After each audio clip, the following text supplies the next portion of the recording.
Maraming nagtatanong kung natural lang ba ang lahat ng nakikita nating kagandahan kay Catherine, yung walang pinagawa sa muka or katawan.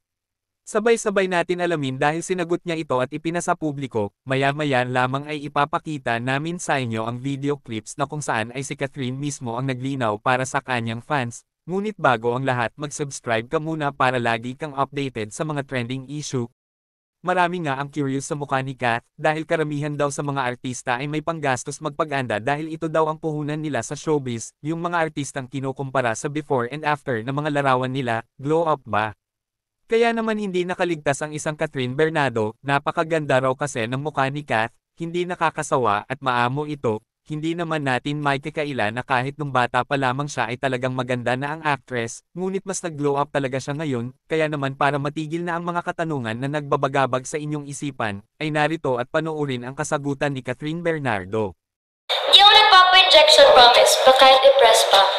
Ba't ako magpapa-inject sa pangadi mas lalaki siya? Ano lang, it's natural. Sa katawan naman ay masasabi din natin na wala rin siyang pinagawa dahil natural na ehersisyo ang ginagawa niya, at ang kanyang legs na dati ay binabash siya dahil sa daw, ngayon ay mas proud siya dahil iyo daw ang bigay sa kanya at gustong gusto raw ito ni Daniel sa kanya, ganun pa rin ang legs niya mapahanggang ngayon, kayo. Anong masasabi nyo tungkol dito? Magkomento lamang sa comment section, maraming salamat.